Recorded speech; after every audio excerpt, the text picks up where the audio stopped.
Hmm. They're making ghosts out of all of their applications. And frankly, I'm sick of it.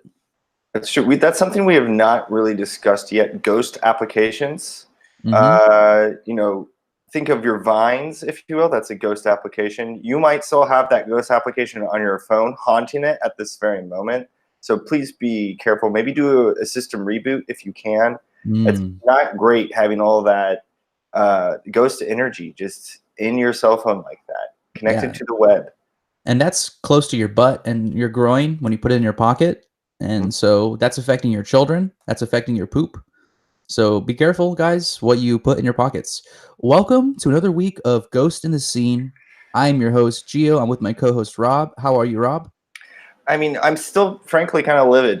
Just to give more context to our listeners out there, we use Google services. You may not know this. This is lifting the veil a little bit, but we Mm. use Google services to broadcast and speak with you. We find it to be accessible, especially to bring on all of your favorite guests. Most people have Google accounts, so it's easy for us to connect with them.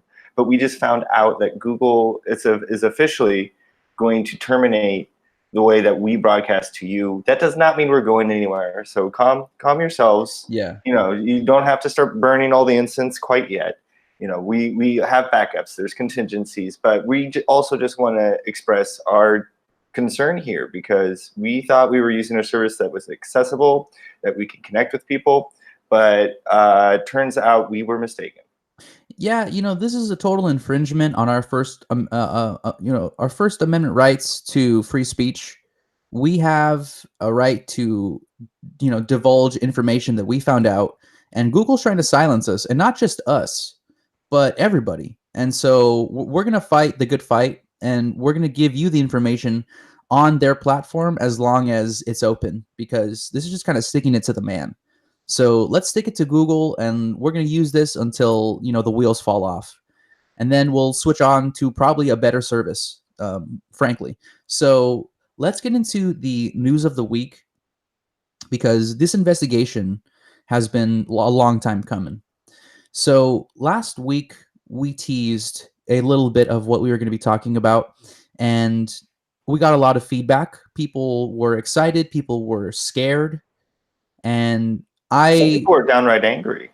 Yeah, exactly, and I had to read a few emails with some strongly worded f bombs in there. Some caps locks were on, and it scared me. The blowback scared me, but I think we just have to kind of push through that and give you guys the information that we found out. Because if we don't tell you what we found out, it's on us. We would feel guilty for possibly possessing millions of people. So let's get into it. Last week we talked about Brad Garrett being the Bigfoot, the token Bigfoot that Bigfoot in the room. everyone used, and he was used in a movie recently. His voice as a monkey, as Bobo or Bubbles, the monkey, and the monkey Bubbles, the chimpanzee, was the pet, aka best friend of a Michael Jackson, now deceased Michael Jackson. If you don't know who Michael Jackson is, everybody, I would say Google him, but we're not going to do that anymore. So don't Google him, Bing him or something, and look up a few videos. He's a dancer, performer. Very, I mean, if we want to get into it, there's a lot of things about him recently that do not put him in a very nice, positive light. I mean, but these are also things that have been around him his career, but we've only more looked at it in a more, with more scrutiny now. And I think that is part of the awakening that we all are going through of, re-looking at all this negative energy and negative spells that have been cast for so long, but just not taken account for. But to Mhm. finally look at these things again and taking some responsibility for things that have happened, and most of the time it's not pretty, but ghosts are scary, folks. So you're gonna look for some ghosts, you're gonna get spooked every once in a while. Exactly. And you said something so smart about that is the fact that there has been black magic, there has been dark magic and evils that have been perpetrated on the public for years, and we have been fed the illusion that it is entertainment, right? In the guise of entertainment, we have been tricked. And Michael Jackson was one of the perpetrators, right? His dance moves made starry-eyed fans out of hardened criminals. I mean, people in all parts of the world, all the hardened parts of the world, love, and they loved his dancing, they loved his music, and he was able to convince billions of people that he was a standalone. They called him the king of pop.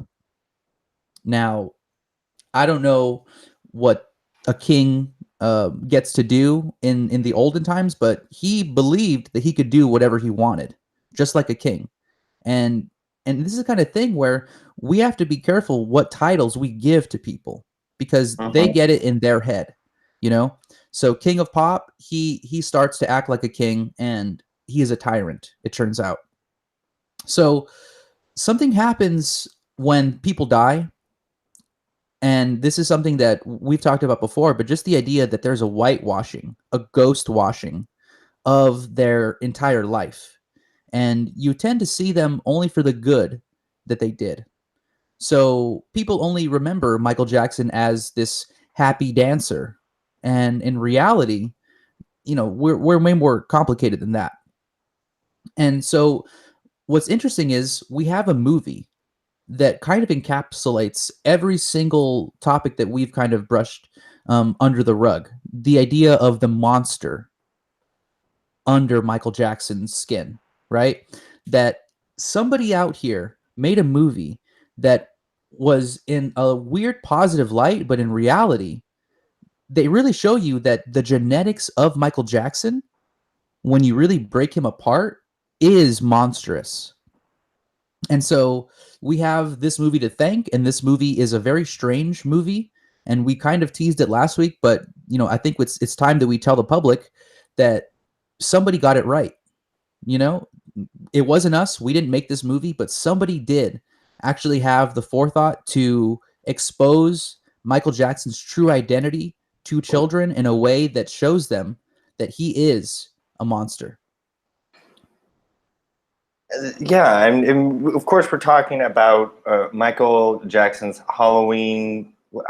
Is it just called Michael Jackson's Halloween Party, or just Halloween? I think it's Halloween. Might be Halloween Special. Yeah. It was a TV movie, so it never got a theater release.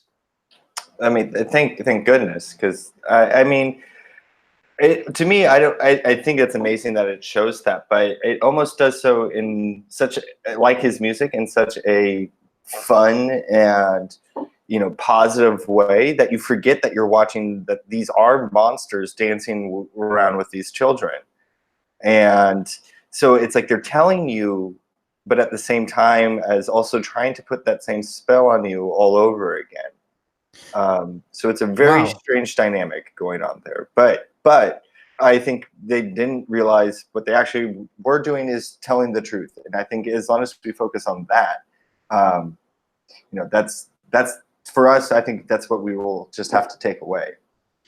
I mean, it's true, because the way I think about it, this was a computer graphic animated movie. So we've talked about the idea that this was a live action and they CGI'd over the ghosts so that we wouldn't be scared. And that's true. That's 100% true. You could take that to the bank. And what we're saying is, there might have been two directors in the booth, right? And one director was told by the studio, okay, you got to make Michael look good, right? Just like it was funded by his estate. Exactly. Michael Jackson Studios told them, you have to show some respect to the king of pop, right? And the other director, the other writer, whoever else was in the room, they had the motive that we have, to expose the monster for what he is, right? Not only to show his good side, but to show his bad side. And so I think it was a war between competing ideas, and there must have been some kind of Trojan horse where they sneak in this Halloween aspect, and suddenly you can bring monsters in, but yeah, you're right, it's fun for the kids, and so they don't understand the true meaning unless you're older like us, and you can kind of suss out like, oh no, this is actual monsters dancing, and they're dancing because they're having an evil time. Yeah, I mean, to me, it's not a comedy, it's a horror film. I'm And terrified when I see it. and it's with children going into a haunted mansion, and they walk in there. So for the people that haven't seen it, I can't imagine there's many people that haven't seen this movie, but I'll just explain it just for the sake of being consistent. So it's about two children who walk into Michael Jackson's haunted estate looking for their dog. While they're there, they encounter different kinds of monsters. And let me explain. At first, they're outside and they see a bunch of pumpkins dancing.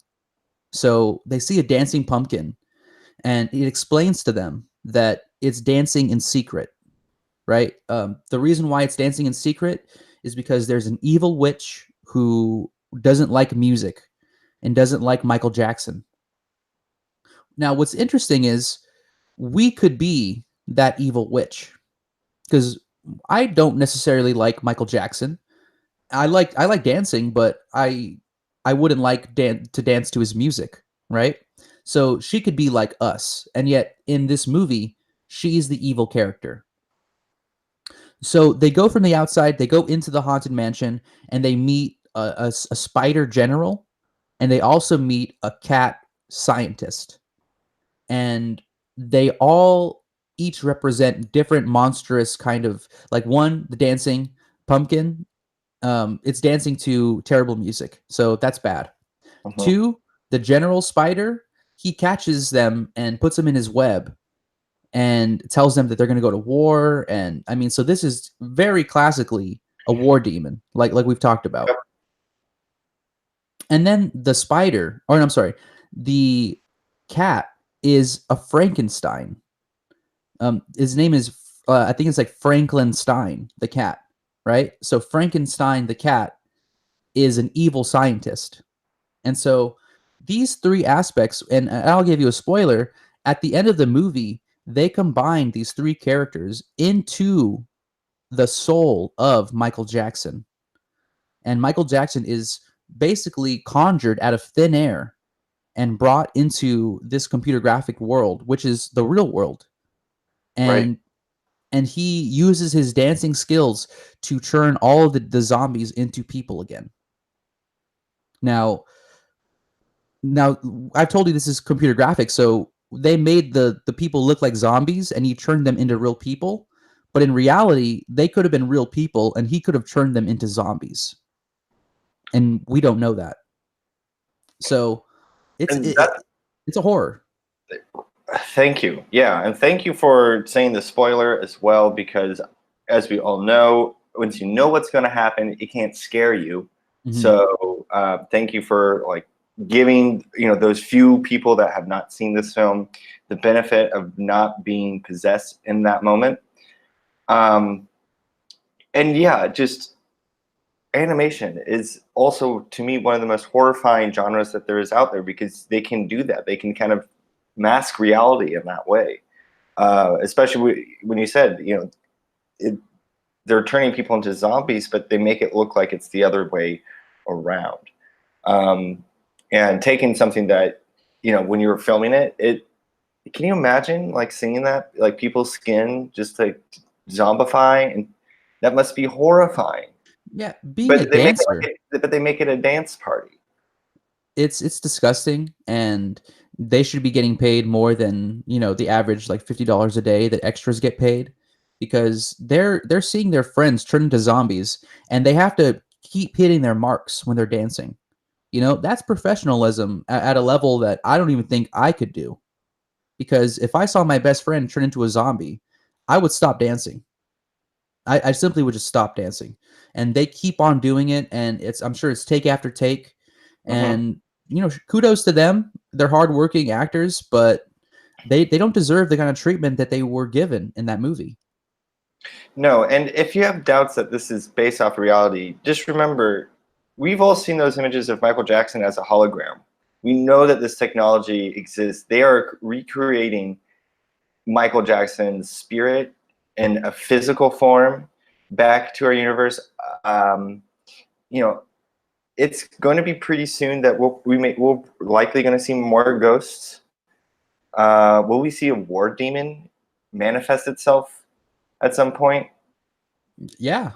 I I mean, mean, anything's possible, right? I think yes. And here's the thing about this film is that it's Halloween, right? They bring up Halloween a lot. Like I think it's supposed to be Halloween night, and that's when the monsters come out, right? But they kind of play their they show their hand when they give you exactly what percentage Michael Jackson is of what kinds of monster.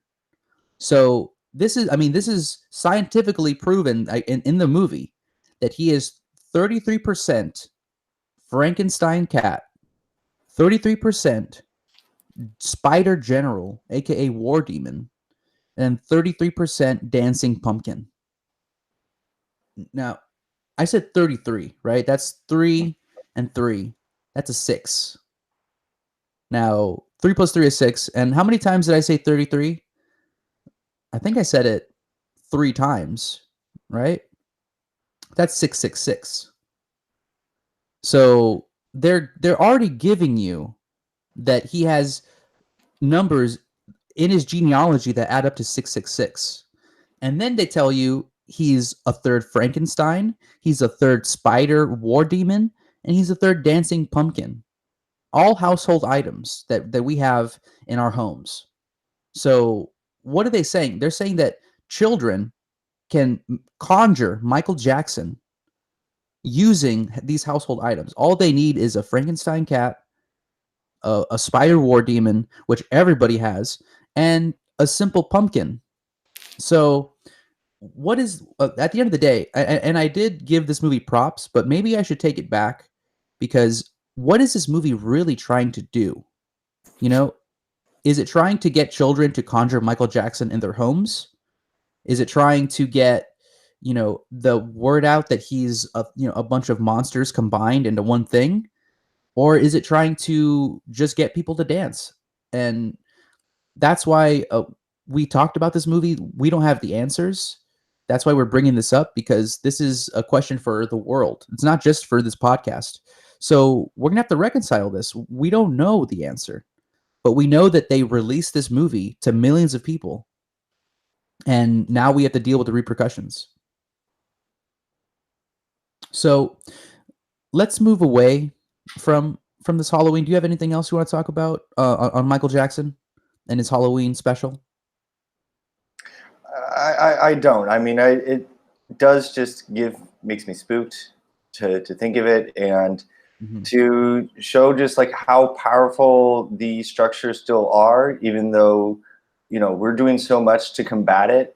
It's just kind of like how that every action is going to have an equal reaction. So the harder that we push also means the harder that they're going to push back against Yes. us. Yes. So I think it's just something to also be aware of.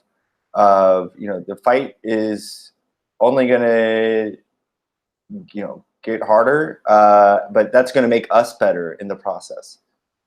Exactly. So think of our strength getting as much stronger, because they're throwing a lot at us, but we're catching every ball that they throw at us. So we might have to grow some new arms to catch, but we can evolve, and that's exactly what we're going to do. We're going to grow some new arms. So let's move on from there, and let's talk a little bit about the box office, because we're a podcast that talks about current news, and it's not Halloween. So the top box office right now is interesting. We got Disney on top. That's no surprise. Mar- Uh, as far as I know, Toy Story 3 was supposed to be the last of the Toy Story films. It kind of was an adult themed, toys dying, and it was super, emotional. And now, they bring out Toy Story 4. So that's number one. And what's number two, Rob? Number two is also a movie about animate toys. Would you believe it or not? This is the time for toys. Huh. Number two, it's also based off of a franchise, and maybe a less scary version than Toy Story, is the way that I see it. Right. Because Toy Story is pretty horrifying, and this is more like a documentary, so it's more informational and not as scary. It's the remake of the classic film Child's Play. Wow. And you know what? It just kind of occurred to me why these two movies would be together. If you think about it, Toy Story has never shown how to kill a toy, right? They've never shown how toys die. They've teased it. Like I said, they teased it in the third one, but they never really killed a toy on screen. And Child's Play, they absolutely kill that toy. And that is a guide, a user manual for us, for the public, because they knew that this movie, Toy Story 4, was going to come out. And so they had to give us the tools that it takes to kill these little toys. Because if you watch the first Toy Story movie, I mean, that's all you need in terms of the fear that you should have. When that little kid is in his backyard and the toys say that they're watching him, that they're always watching him, Yes. that sends chills down my spine just thinking about it. And that was the first movie. Now we're in the fourth movie, which Rob mentioned that this is the start of a new trilogy, which, if we're counting, goes up to 6. 4, 5, 6.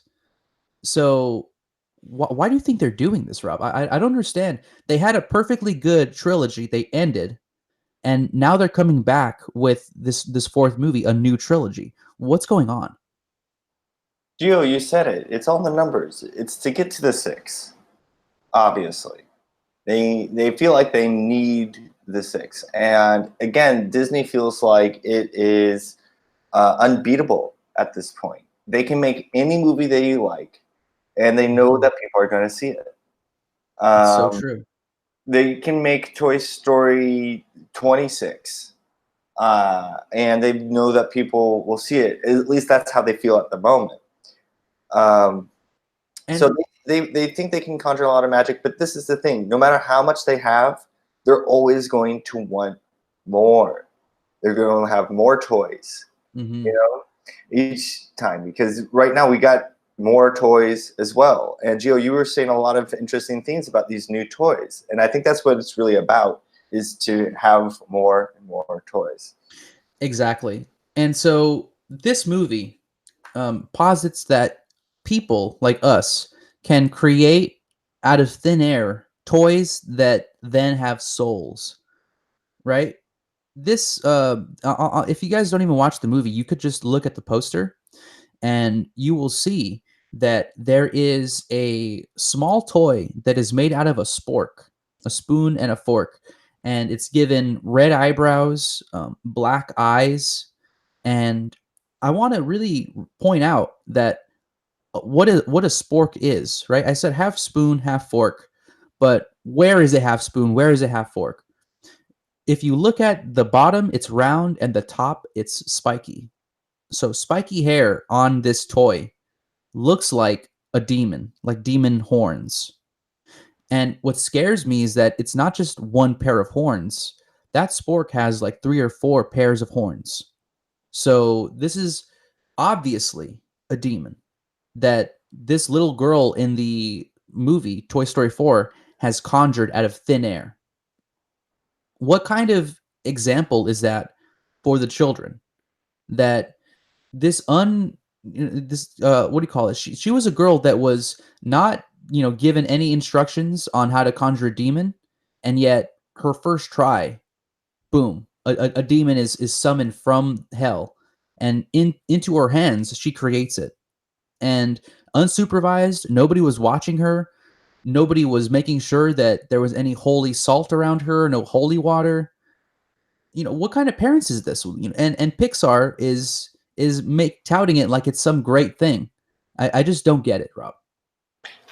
I mean, it's what we were also saying before. It's this attempt to get the occult into the hands of children. And I think a lot of it has to do is they have a lot of magic that they still need to create. Because, like I said, they have a lot right now, but the more magic that you make, the more energy and force that it will take to get to that next level. Mm-hmm. It's that much more difficult. So you need to outsource a lot of that energy. Who better to do so than children? They have all this free time. Parents aren't obviously watching them anymore, and they just give them these toys to make all these sorts of magic. I don't know what's going on. I don't want to discourage parents for if they want their children to be involved in the occult. Just be there. Yeah. Make sure they wash their hands. Wash the blood off their hands when they're done sacrificing, whatever they're sacrificing. Make sure that they get all of the blood off their hands. Make sure that their area is nice and clean. All the pentagrams are washed off the floor. And separate those your blood using knives from perhaps your incense cutting knives. You don't want to have cross contamination. Mm-hmm. Just the basic stuff, and that way the children will see that, and then they will be impressed upon them how to do it themselves. So when they actually when they are ready to do it themselves, they can do so responsibly. And we're all kind of ignoring the fact that Toy Story is truly a voodoo story. It should be called Voodoo Story because these are voodoo dolls that they are creating. And this last example of the Forky is the best example because it's showing the creation of the voodoo doll, right? A spirit imbuing or imbibing itself into a smaller container, right? Giving its nature to an inanimate object. This is classic voodoo. And the fact that they're not showing how to separate voodoo dolls from real play dolls scares me because that's something that children just won't understand. And that, it's hard for us to teach them. Once they get that in their head, a voodoo doll is a doll, And think of the symbology that they're using here too. This is an eating utensil. This is something they're feeding the children. Oh my God. Figuratively and literally in this case. Wow. That is shocking. I can't say that I'm surprised, and yet I'm so surprised. It's hard to come and get into words just how many cylinders they're firing on. When you think about the cast, think about Tom Hanks, everybody that has been involved in this movie, and they're still adding people to this movie. And what's interesting is they added somebody recently, and nobody really knew. He didn't do much press for this movie. It just kind of just so happened that they recognized his voice and they reverse engineered who this was. They added a very, I would say, cultural icon at this point. Something has happened in the past month that doesn't happen to many people, right? Many people don't get this kind of treatment, but and I'm talking about Keanu Reeves. Keanu Reeves was in the latest Toy Story movie. And for those of you who are unaware, he is right now the subject of 1 million memes. People are writing all kinds of think pieces about how great he is. They are head over heels for this man. And he has been around in the scene for decades. So the fact that he's only starting to get this kind of attention now as Toy Story 4 is coming out is really kind of interesting, right? What kind of campaign are they running? Maybe a publicity campaign, maybe some kind of strange delayed affection for him. They waited all these years, kind of pushing up away his fans, and now they're letting them to him. I'm not sure what's going on with Keanu, but I think it's a good point to start discussing. The idea that this person was a not a regular actor, but he was kind of a normal guy. And then now something's changed. Something has definitely changed for Keanu. So what do you think's going on with that, Rob? Yeah, and we were discussing this prior as well, and it's someone that you obviously knew of all these years. It's not as if he didn't exist. And the more I think about it, we were talking about it, I would really was thinking about how Keanu has always been with us in a way, like silently. Like you said, in this movie even, like he just kind of appears. Mm-hmm. You know, we all know the famous documentary film he was in, The Matrix, where he goes inside the machine. So it's no surprise that he has the ability to teleport anywhere that he pleases within our reality, because he sees the numbers, he sees the ones and the zeros, and he knows how to step through them to be wherever he wants. And that's a great power within it. I don't, you know, something, I get a very supernatural sense around him, but I don't know if he's quite himself a supernatural being. And you know, that's the thing about Keanu, is that I think there's an ability for him to kind of put his supernatural self away, you know, and kind of go under the radar. That there's a sense that, you know, maybe that it's an object that he carries with him that is the paranormal kind of magnet, and he's able to separate himself every now and then, because I think it comes in waves. You know, this love for Keanu. I mean, we were a little bit younger, and maybe our audience might have been a little bit younger when The Matrix came out, and so we didn't really understand the hype that Keanu was getting for being the first man to leave the Matrix. And yet now, let's say, I mean, it's at least 15 years later, it happens again, right? And he's suddenly on the top of the world, and it's like he put back on whatever ring or whatever he had. So this kind of struck me, and this is when we were talking about this earlier, that he is a man that is out of time and out of place. That he is somewhat old-timey, right? He has like a zen to him. And people have noticed that. People have understood that. And I can't help but say it, but he's almost the antithesis of Johnny Depp. Almost the yin to his yang. Exactly. Johnny Depp is such a negative, hurricane, and I feel like Keanu Reeves is like a rainstorm, and that just clears all of the pollution out of the sky, Yeah, I mean, this is obviously new investigations, and I think we'll be discussing this more as more of our numbers come in. We're constantly crunching numbers, but we felt that this was important enough to bring up to all of our to all of you out there, because this is really powerful stuff. Can Johnny and Keanu, are they cosmically linked in some way? These are the questions that we're asking. And I think it's important, especially to be topical, because we are asking these questions, that means you can ask these questions too. And you can find out this information for yourself. And the more people we get talking about it, the easier it is for us to all come to consensus. Exactly. And your involvement in this investigation is also necessary. I want to discourage a little bit of what's going on with Keanu, only because I feel like it kind of disrupts the water. For us to see what's really going on under the surface, we need a still surface.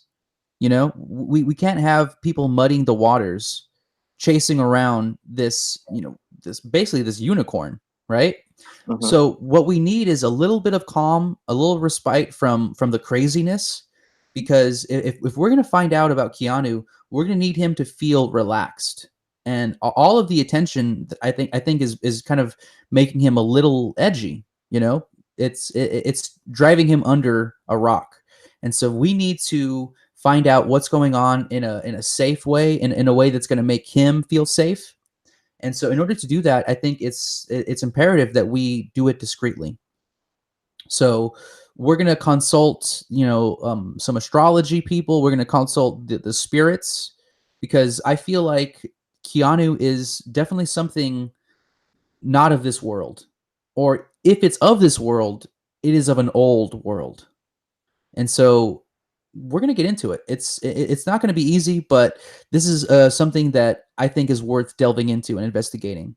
So we're going to have a full deep dive when it comes down to what we're going to find out. But until then, let's just kind of put you guys on notice that there is something happening with Keanu Reeves, and it could be the fact that this movie's coming out, and maybe it's just Pixar, doing the best ad campaign of the century, or we're right, and he might be imbued with a spirit that isn't his. So there's a debate to be had there, and I want to have that debate, but I want to make sure that we are with the right information. And before we sign off too, I also just want to also then give another shout out to Child's Play and to the good people at United Artists who produced that. Really showing that when you put up a front together, united, you can take down the demonic dolls that they are throwing at you left and right. So big props to them to showing us how it's all done. And we needed that. We needed somebody to kind of hold our hand and guide us, and with a knife to stab the doll. Right? None of us had the heart to do it. They make dolls look innocent, and they make them look like, fun and friendly. And sometimes we just need the knife in our hand and to kind of be shown that, yes, like if you just stab the doll enough times, it'll stop moving, and even the spirit of the doll will go away if you have it dipped in holy water. So shout out to Child's Play. And Mark Hamill, even though we know that he, was in Disney before, he bowed out of the Star Wars movie to make Child's Play, which I think is so heroic that he would leave that franchise in order to kind of show how to kill another franchise, kind of secretly. I think that's really great guerrilla in the scene kind of work. So thank you, Mark Hamill. And let's say that next week is going to be a very interesting week, guys. I want you to be looking out at the stars, looking inward into yourselves, and really start to ask yourself, what is the nature of fortune, right? Can I personally talk to a spirit, and can they give me an answer? Is there a way of communicating safe, or is it all bad? We're going to get into that because there's been a lot of people asking about possession and communication, if it's the same thing. And we're going to clear the water. We're going to make sure that you guys understand what's what. And so until then, stay in the scene, guys. Keep your eyes on the screens, ladies and gentlemen. I mean, we understand that these are also very popular films, and we don't want to make people feel guilty for going or advocate people to, harass their friends for seeing these films. I'm quite the opposite. Come from a place of love and respect and saying, hey, I know we're all watching Toy Story, but let's be safe about it, guys.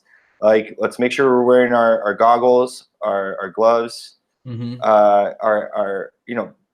my full recommendation would be a hazmat suit. We understand that is not always the case, but if you can get as close to there as possible, do that. Be safe. I mean, if anything, you could just wrap some saran wrap around your arms and your chest and your body, and then just wear a long sleeve, and they won't be able to notice that you have all that saran wrap on your body. And you could bless that. You could put, John 3:16 and some Sharpie marker on the saran wrap, and you'll be fine. So there's a lot of ways to take care of yourself, and self-care is very important these days. So make sure you take care of yourself. Oh, by the real quick hot take though, John 3:16. That looks like there's a 3 and a 6, 666. Oh my God, I am so sorry for bringing up that. I did not even realize. Wow. Okay, so maybe John 3:15 or something like that. So another John, yeah. We'll just I don't know if we'll discuss that later, but just something to think about. Just stay in the scene, everyone. Yeah, anything but John 3:16. Stay in the scene. And we'll see you guys next week. We love you.